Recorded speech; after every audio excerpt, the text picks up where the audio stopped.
I'm Matt the Comic Guy. And what I'm doing now, well, this is a interesting one. This is an interesting one I'm doing. See, what I'm doing here is actually giving some explanation of what I'm doing this. So, if you don't know, I am familiar with animation. That's obviously true. I am also familiar with characters that are machines. That's obviously true. See, what I'm doing here is actually explanation of why I'm doing this. This is my reaction to... This is my explanation for what I felt about the Transformers films, specifically live-action Transformers films.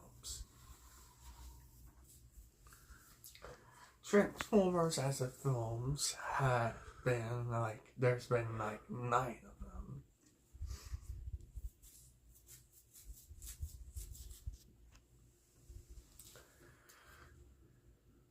There has been 2 animated Transformers films and 7 live-action Transformers films.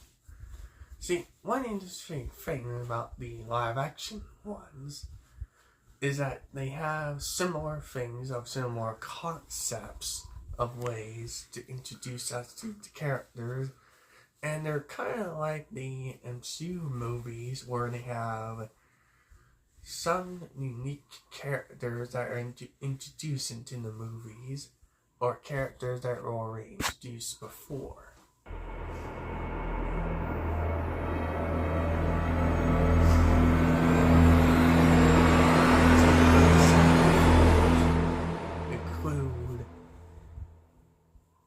Include the 2007 movie. These 7 live-action films include the 2007 movie Revenge of the Fallen, Dark of the Moon, Age of Extinction, Last Night, the Bumblebee movie, and also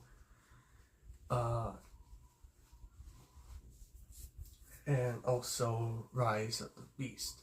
See, what's my interesting in these live-action films of Transformers is that they have very interesting and very surprisingly different ways of characters that were already introduced in previous continuities. Examples being Optimus Prime, Megatron, Galvatron, Lockdown, Bumblebee, Drift, Hound, and plenty of others.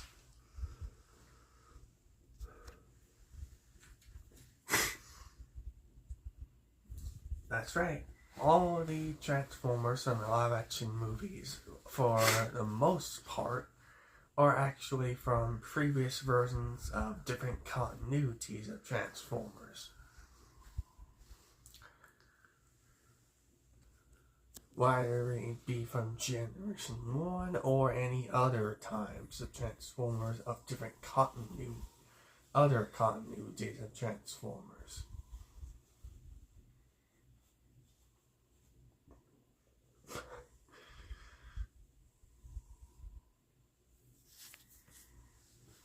See, my take on the my interest in the live-action Transformers films is how much they like to redesign many of the characters that were from these previous continuities. And also, for a second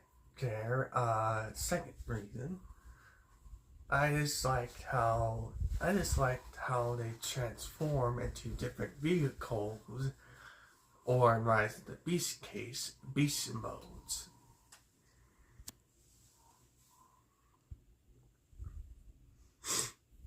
third reason, well, remember I said that each one has a unique or interesting transformer that appear in previous appearances and continuities of Transformers, but also in lines with the interesting way of effects.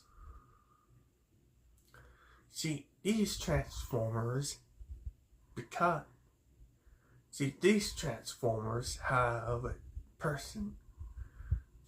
noticeable personalities, and their personalities actually have represent their odd mode or vehicle mode, depending on what you're referring to.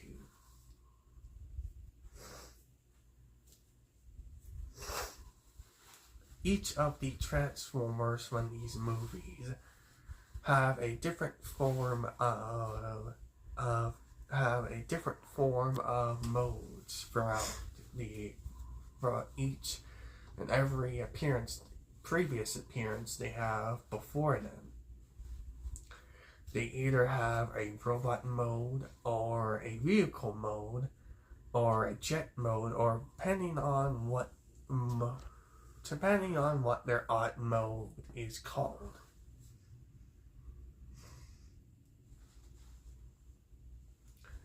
And this is where I go to the effects.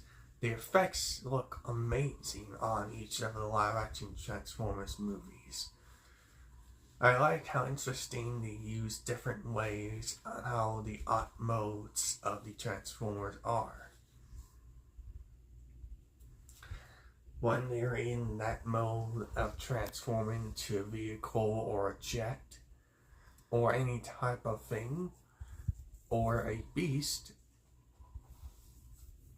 they're normally an actual vehicle or jet that can transform into certain things. However, whenever they're in their robot mode, they're used in CGI in these live-action movies.